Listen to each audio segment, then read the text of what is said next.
Once again, modders have finally done it. They have added dynamic scratches and dust to BeamNG. You can scratch your car, scrape your car, and scuff your car, all while also being able to make it dirty. If you flip over and slide for a few meters, your paint will actually convey that. And if you drive in the dirt for a while, the car will become absolutely filthy. This is the Dynamic Scratches mod. Let me show it to you. Alright, so currently I have here a very nice black 240BX, and it would sure be a shame if anything were to happen to it. Oh hey look, a civilian airliner. Or, let's say you were just driving on the highway, and suddenly you begin to fall asleep at the wheel and veer off the road.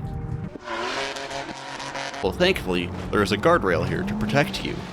Unfortunately, it does not protect your paint. Another cool example is the fact that if you have a bumper or door hanging off your car and scraping against the ground, that part will actually be scraped up from, well, scraping against the ground. And it is also really cool to see that there are actually consequences for tipping the pigeon, or by driving recklessly through an off-road area. All of this is awesome to see, but how does any of it work? The mod works by using the vehicle's nodes to detect contact force and determine scratch depth and scratch length. The scratches are then drawn on a UV map via a live HTML page. And before rendering the final result, there is a slight delay before generating the scratches to see if the direction of the vehicle has changed, in which case, the scratch marks will curve. Remember how I said that the mod determines scratch depth? Well, that is because there are actually 3 levels of scratches within this mod. The first level is clear coat scratches, very thin, comparatively subtle lines which are kind of like scratching the clear coat off the car. The next level is paint scratches. These scratches are much thicker and much easier to see. Instead of being almost a faint grayish scratch, they are bold white scratches as if you fully removed the paint. The last level is primer scratches. These are bold metallic scratches which show the bare metal of the bodywork, as if you scraped off the primer. Now that being said, as cool as this is, the Dynamic Scratches mod is practically brand new, so as expected, there are a few issues with the mod. Those scratch levels I just mentioned do heavily depend on the vehicle's paint values being correct, meaning if you have too little metallicness, every deep scratch will just end up looking white. So to properly see all 3 tiers of scratches, I would set your paint metallicness to roughly 50% or higher. Another strange quirk about the mod is that for some reason, crashes scratch up the car a lot more than you would expect them to. Also, currently there is a limitation with materials. As of now, there are only 2 supported materials, those being metal and plastic. This means that with the DSM skin equipped, chrome is unfortunately removed from all supported vehicles. And that can look a little funky on the D series. On the topic of supported cars, as of now, only 8 vehicles are supported, those being the Vivas, I-Series, D-Series, Sunburst, BX, Covet, Pigeon, and Lansdale. Though the author of the mod, Outside Bet, said he plans on adding more cars in future updates. And speaking of Outside Bet, I reached out to him to ask about the mod and what all he has planned for future releases. He said he plans on adding more varieties of scratches, actual normal depth to the deepest scratches, and he would also like to be able to put vehicle liveries beneath the scratch layer.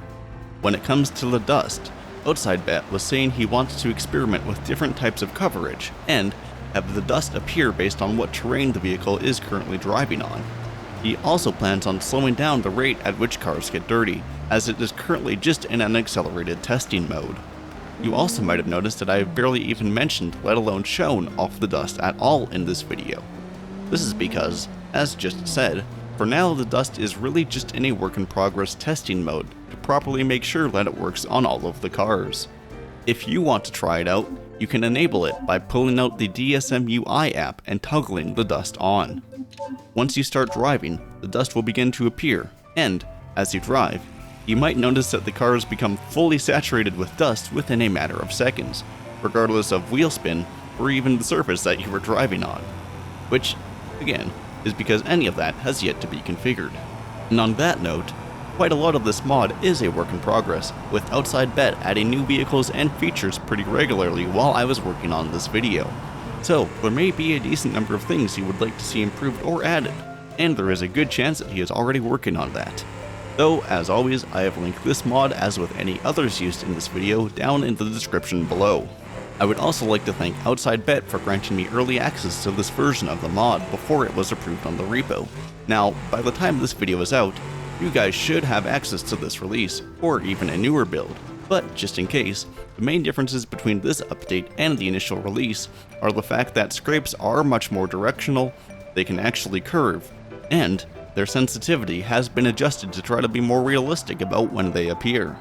As for what I think about this mod, I think it is really cool to finally have scratches and dust in BeamNG.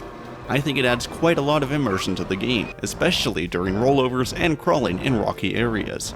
I am excited to keep seeing the mod expanded and improved upon, and cannot wait to see what it grows into. But that about covers it for the Dynamic Scratches mod in BeamNG. Have you guys had a chance to check it out yet? And if so, what are your thoughts on it? Like I just said, I'm excited to see what comes of the mod, and maybe even someday, the devs will eventually add their own scratches to BeamNG. Regardless, it is super cool that we even have this for now, and until then, thank you guys for watching. This has been Akimbo, and I am signing off.